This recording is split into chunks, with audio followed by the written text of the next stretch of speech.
Halina't muli po nating pakinggan at panoorin ang mga video ng Mensahero ng Silangan.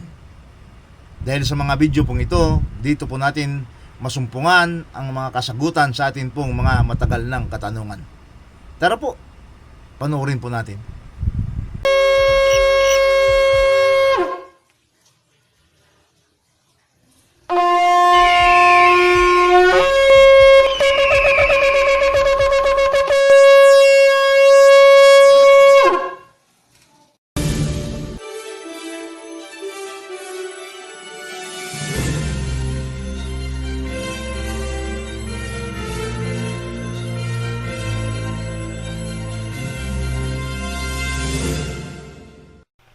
Isang pagbati mula sa Oferian Heritage Conservatory. Welcome to our new subscribers. Ipinapayo namin sa mga new viewers na panoorin muna ang viewer's guide para hindi maguluhan. Matatagpuan ang link sa ibaba lamang nitong video. Ito na ang part 4 at pinakahuling bahagi ng Son of Perdition series. Paalala sa mga hindi open-minded, ang video na ito ay naglalaman ng isang masakit na katotohanan. Mahalagang balikan ang 1 Corinthians chapter 4 verse 14 hanggang 15. Post nyo na lang po ang video kung gusto nyong basahin. Sa version ng ang dating Biblia, ang nakasulat ay ipinanganak ko kayo. Wala nang kailangang ipaliwanag. Ipinanganak kayo ni Paul. Sa version naman ng Filipino Standard Version, diretsahang nakasulat. Sinabi ni Paul, ako ang inyong ama. Sino ang tinutukoy na ipinanganak ni Paul? Siyempre, kayo itong mga Paulinian. Sino ang nagsilang sa inyo? Si Paul. Pardon the redundancy. Sinigurado lang namin na mauunawaan pa rin itong video kahit hindi pa napapanood ang parts 1, 2, and 3. Ngayon, sino si Paul? Si Paul ay isang Pariseo. Philippians chapter 3 verse 4 hanggang 5. Ano ang sinasabi ng Mesaya sa Matthew chapter 23 verse 29 and 33? Ang mga Pariseo ay mga ahas na nakatakdang magdusa sa impyerno. Hindi kami nanghuhusga. Mesaya ang may sabi niyan. Si Paul ay isang Pariseo. Ano ang kanyang isisilang? Alangan namang tupa. Makinig kayo mga Paulinians.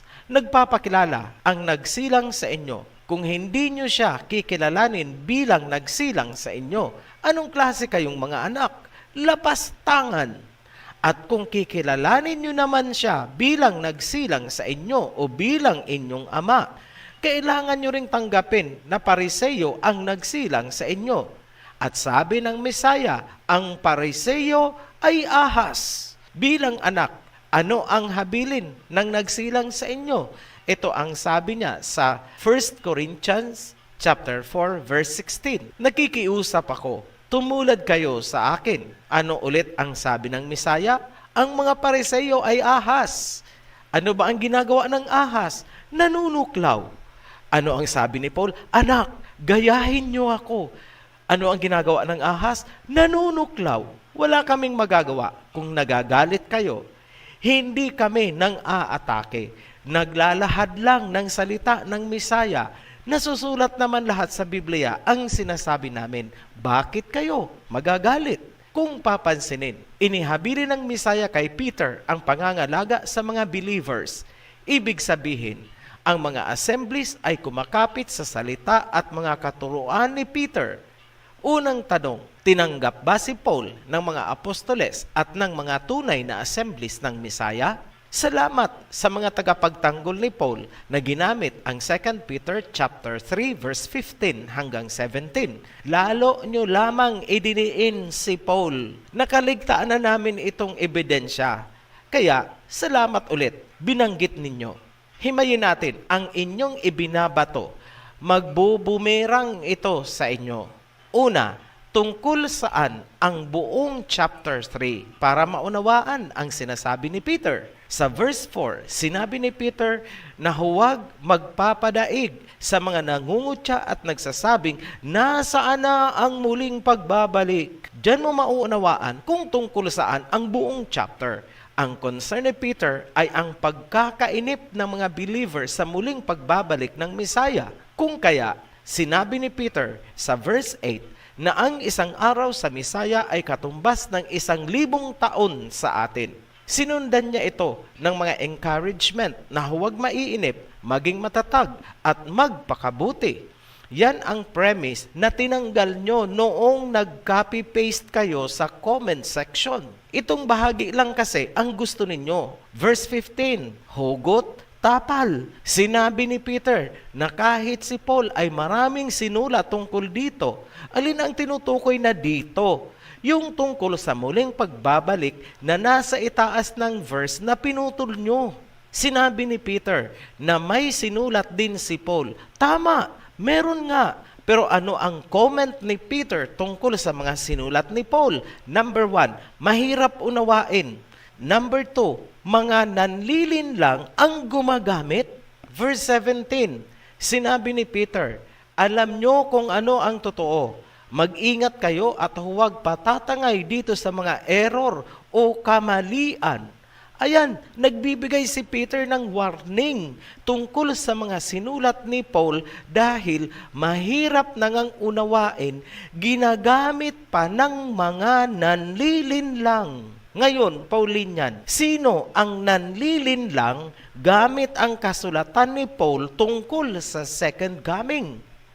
Nagtitinginan kayo ngayon? Bahala na kayo.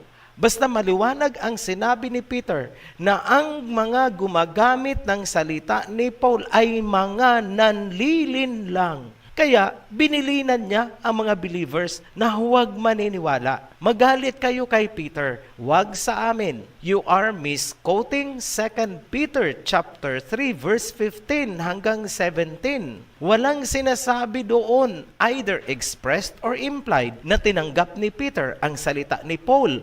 Bagkus, warning ang ibinigay ni Peter tungkol sa sulat ni Paul. Very negative ang comment ni Peter. Una, magulo. Pangalawa, mga nanlilin lang ang gumagamit. Klaro? May makikita ba tayong ebidensya na hindi katanggap-tanggap ang mga katuruan ni Paul sa mga believers? Yes, rejected nila si Paul. Ito, basahin natin. Mula mismo sa salita ni Paul, 2 Timothy chapter 1 verse 15 hanggang 18. You will know, I expect, that all those who were in Asia have turned against me, Phygelus and Hermogenes among them. Tagalogin natin. Mababalitaan nyo. Inaasahan ko na ako ay hindi tinanggap ng lahat ng nasa Asia. Nabalitaan nyo ba yan, mga Paulinian? Hindi tinanggap ang Babylonian teaching ni Paul. Kinaliskisan siya ng mga taga-Efesos. Sa Acts chapter 19 verse 8 hanggang 12, mababasa nyo kung paanong pagmimilagro ang ginawa ni Paul sa Efesos. Naroong nagpagaling siya ng mga may sakit gamit ang panyulito na kapag ito ay nadikit sa kanyang katawan, yung may-ari ay gumagaling. Siyempre pa, hindi mawawala ang paborito ng Shanda Rabaka Shanda Bratatatat. Hindi bumenta yung mga pagkikisay-kisay at pagtimbuwang sa lupa. Lahat yang ginagawa nyo ngayon ay hindi umubra, hindi bumenta sa assembly ng Efesos. Naamoy nila ang langsa ng isang pariseyong ahas. Isang huwad na apostol na gustong ipasok ang doktrina mula sa Talmud ng mga Babylonians. Pull out at walk out si Paul kasama ang kanyang mga disipulo. Pero na-rebuke ba o napagalitan ang assembly sa Efesos dahil sa pag-reject nila kay Paul at sa mga disipulos nito? Hindi. Bagkus, tumanggap pa nga ng plaque of appreciation ang assembly sa Efesos. Basahin natin ang citation. Revelation chapter 2, verse 2. I know your deeds, your hard work, and your perseverance. I know that you cannot tolerate wicked people, that you have tested those who claim to be apostles but are not, and have found them false. Tagalogin natin. Alam ko ang inyong mga gawa, ang inyong mga pagpapagal at pagsusumikap. Alam kong hindi nyo matatanggap ang masasamang tao. Sila'y inyong sinubok. Silang mga nagpapanggap na apostol at pinatunayan nyong sila ay mga huwad. Ano daw ang nireject ng mga taga-Efesos? Yung mga fake na apostles. Si Paul ba ay na-reject din sa Efesos? Yes, patunay lamang na si Paul ay huwad na apostol kaya ni-reject siya ng mga taga-Efesos. Naamoy nila si Paul. Ngayon, ano naman ang nangyari kay Paul sa Philadelphia? Na-reject din mula mismo sa salita ni Paul na hindi siya tinanggap ng mga taga-Asia.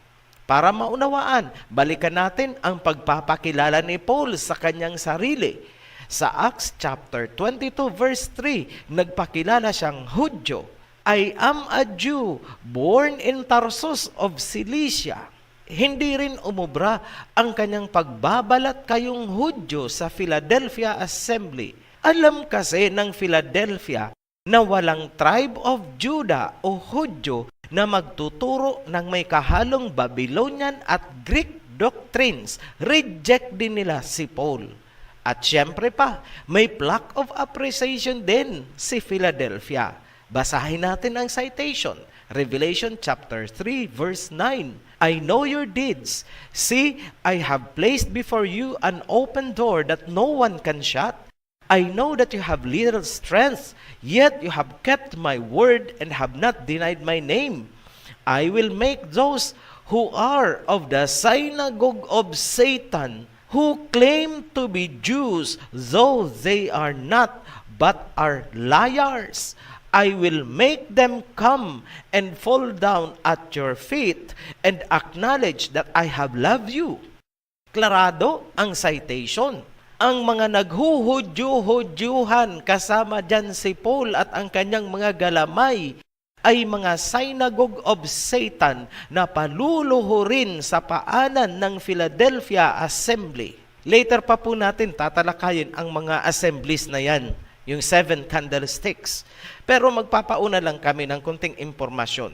Ang 7 assemblies ay nag-hibernate lang at ngayon ay gumigising. Ang assemblies ay hindi relihiyon. Hindi yan mga churches, kundi mga tao na binuklod ng isang diwa or consciousness.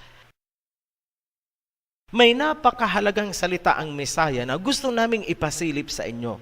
Ito ang clear-cut boundary ng legacy ng Mesaya versus legacy ni Paul. Matthew chapter 10 verse 5 hanggang 6. This 12 Yahushua sent forth and commanded them, saying, Go not into the way of the Gentiles, and into any city of the Samaritans enter ye not, but go rather to the lost sheep of the house of Israel. Noong nabuo na ng Mesaya ang kanyang 12 apostles, sinabihan niya ang mga ito, huwag kayong pupunta sa mga hintil or sa anumang bayan ng mga Samaritans. Bagkus, puntahan nyo ang mga nawawalang tupa ng house of Israel. Bakit kaya ayaw ng Mesaya na pupunta ang kanyang mga apostoles o magpipreach sa mga hintil? May mga nakita kaming pagkakahawig sa isang verse. Matthew chapter 7 verse 6. Never give what is holy to dogs or throw your pearls before pigs. Otherwise, they will trample them with their feet and then turn around and attack you. Ang kanyang banal na salita ay hindi dapat itapon sa mga aso at baboy kasi aapak-apakan lang nila at pagkatapos babalingan ang mga apostoles upang sirain. Makikita natin yan sa mga sumunod na pangyayari.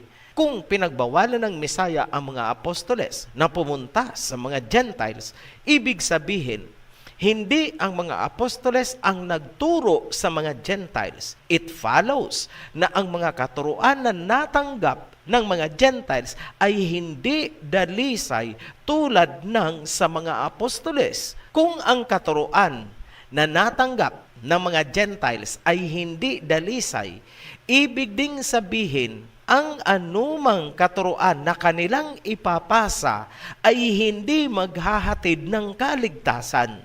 Sinabi ng Mesaya sa John chapter 4 verse 22, You don't know what you are worshiping. We Jews know what we are worshiping because salvation comes from the Jews. Tagalogin natin. Hindi nyo alam kung ano ang inyong sinasamba. Ngunit kaming mga Hudyo, alam namin dahil ang kaligtasan ay manggagaling sa mga Hudyo. Malinaw yan.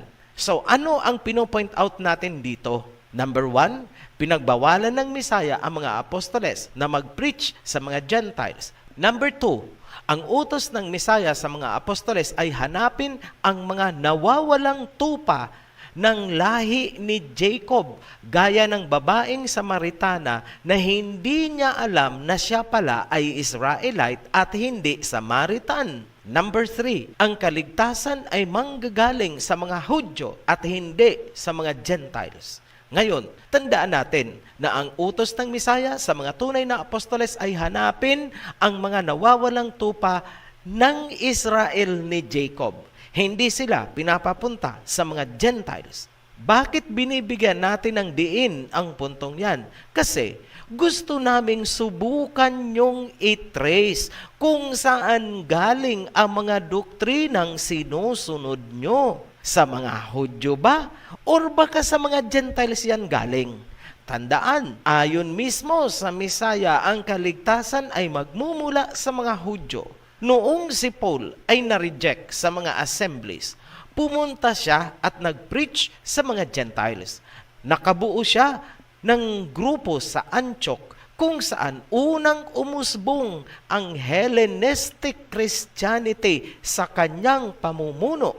Basahin natin Acts chapter 11 verse 25 hanggang 26. Then Barnabas went to Tarsus to look for Saul. And when he found him, he brought him to Antioch. So for a whole year, Barnabas and Saul met with the church and taught great numbers of people. The disciples were called Christians first at Antioch. Mag-focus sa huling sentence.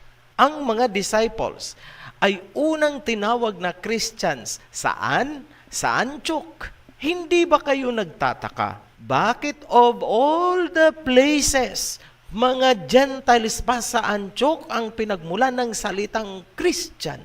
Pansinin, kung ang Misaya ay Kristo at ang mga apostles ay Christians, bakit hindi nagmula ang ganyang identity sa Jerusalem kung saan higit na matagal na namalagi ang Misaya at ang mga apostoles? Naisip niyo po yun? Ibig lang sabihin, ang doktrinang Christianity ay galing sa Antioch. Gentile doctrine na itinuro ng isang Pariseyong si Paul.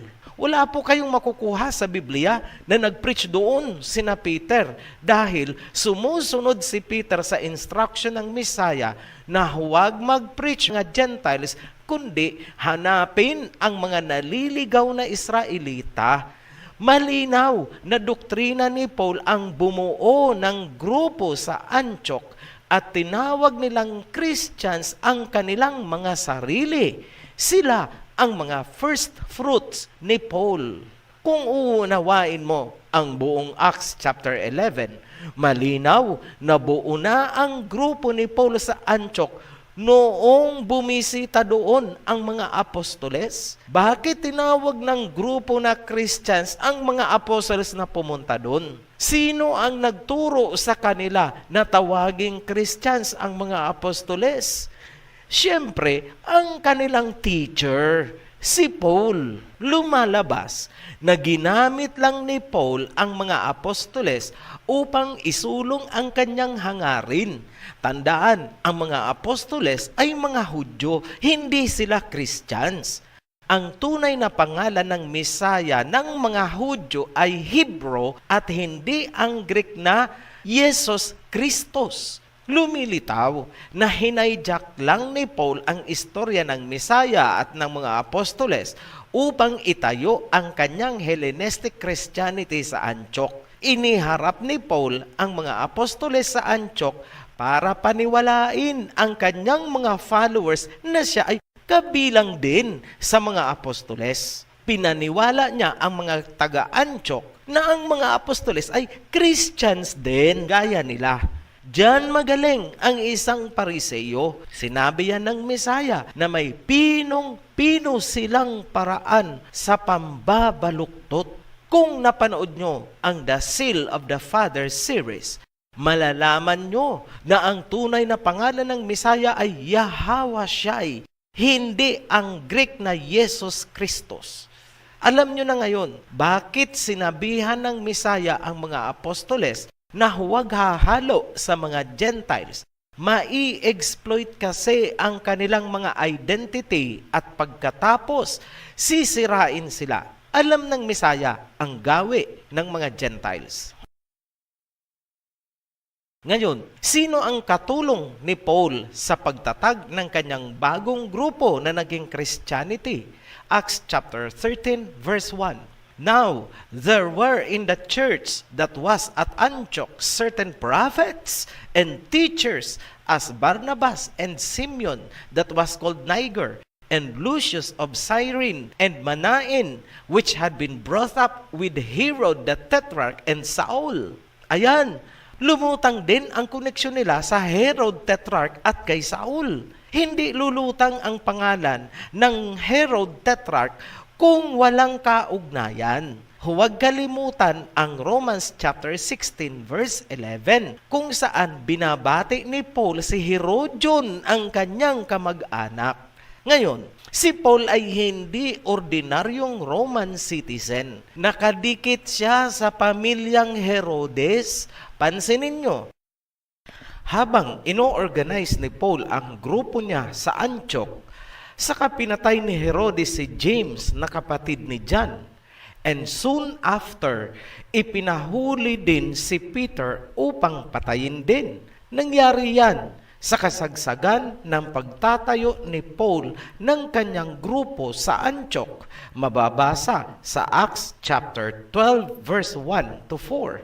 Nagkataon lang ba? Coincidence? In contrast naman, noong inakusahan si Paul ng mga Hudyo at ipinaaresto, binigyan siya ng 270 armed bodyguards noong ipinadala siya kay Governor Felix. Imagine, 270 bodyguards, parang hari si Paul. Mababasa nyo yan sa Acts chapter 23 verse 23. Hindi natin tinatanggap ang mga written history na ang Christianity daw ay isinilang sa Judea. Maliwanag ang Acts na unang sumulpot ang Christianity sa Antioch, ang grupo na itinatag ni Paul. Ngayon, ito ang isang malaking katanungan. Paano at bakit Rome ang naging sentro ng Christianity ni Paul sa buong mundo? Suyuri natin ang mga nakaraang pangyayari. Bago pa naging opisyal na relihiyon ng Roma ang Christianity, marami ng Christians doon dahil sa mga letters or liham ni Paul sa mga taga-Roma. Ang iba ay naging bahagi pa ng New Testament. Huwag ding kalimutan na si Paul ay Roman citizen at may koneksyon sa Herodian Tetrarch.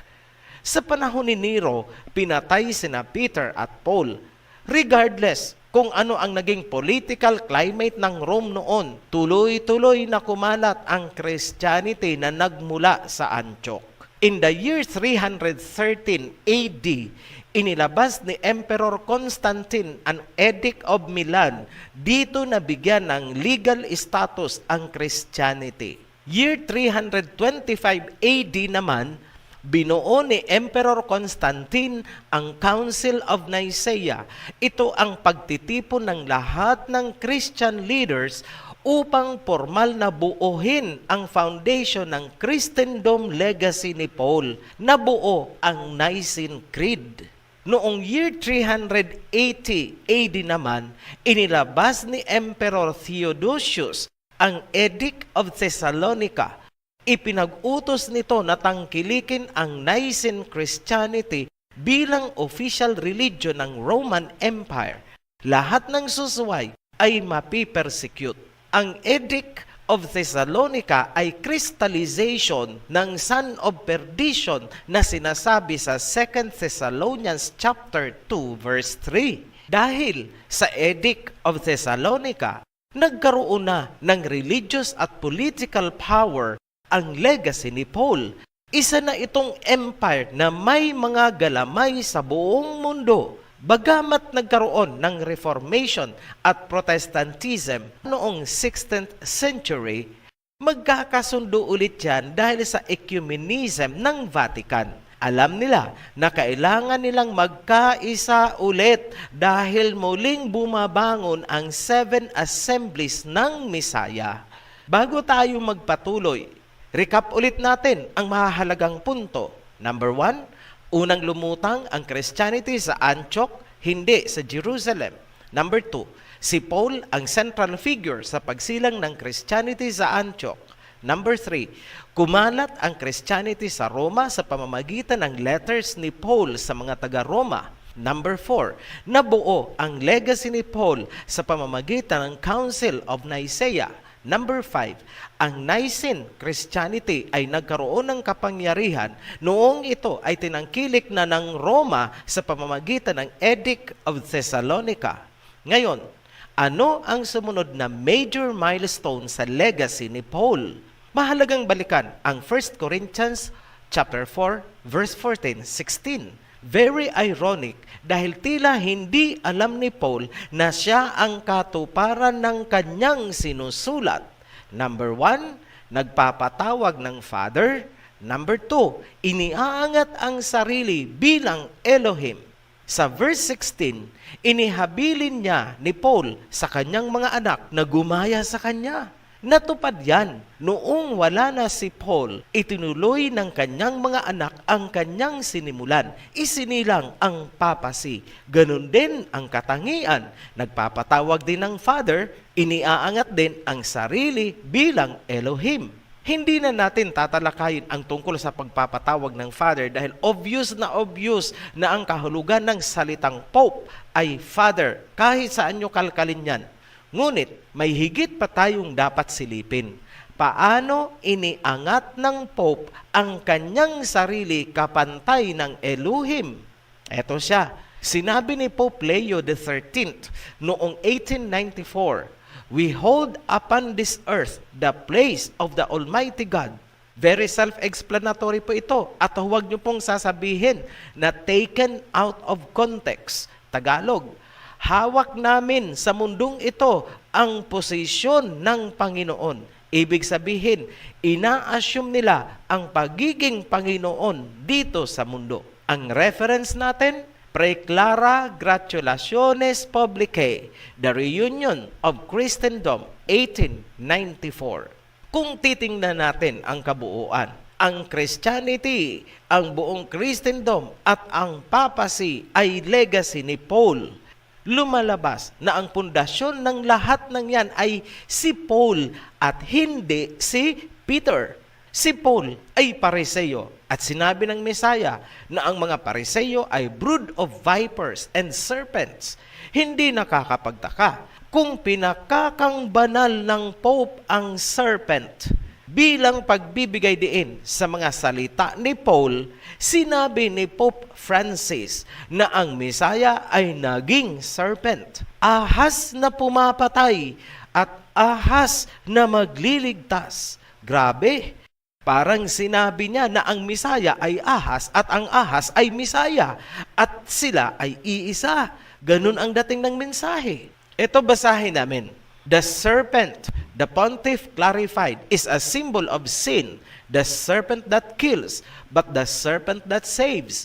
This is the mystery of Christ. Saint Paul, the Pope recalled, also spoke of this mystery. He said that Jesus emptied himself, humbled himself, annihilated himself in order to save us. Moreover, the apostle offers an even stronger expression. He became sin. Thus, using the Bible symbol, we could say, he became serpent.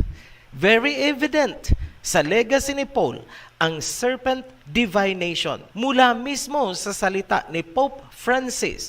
All the while, Across ages, pinatunayan lamang ng Pope na totoo ang sinabi ng Misaya na sila ay brood of serpents. Unang binanggit yan sa Genesis chapter 3 verse 15. Sa hinaba-haba ng aming pagre-research, matching Genesis to Revelation with world history, mariin naming tinututulan with strongest words ang tradisyon na si Peter ang first Pope. Lahat ng impormasyon ay tumutumbok kay Paul as founder ng Christianity na tinangkilik ng Roma. Si Paul ang totoong first Pope, hindi si Peter. Umusbong ang papacy bilang figurehead ng Christian groups sa buong mundo. Tandaan, nasusulat, ang kaligtasan ay magmumula sa katuruan ng mga tunay na Hudyo. Kailanman walang sinabi sa Biblia na ang pariseyong ahas ang pagmumula ng kaligtasan dahil ang totoo, ahas ang simbolo ng kapahamakan at kamatayan. Ang ahas na pinakakang banal ng legacy ni Paul. Truly, Paul the Pharisee is the son of perdition. Muli kaming nagpapasalamat sa mga patuloy na sumusubaybay at sumusuporta sa Oferian Heritage Channel. Happy awakening to all. Be blessed. Shalom. Maraming salamat po sa inyong pakikinig at panonood ng video ito. At kung kayo po ay may natutunan, paki-like and share na rin po. At nasa baba po ang ating link para po sa inyong mga komento. Salamat po.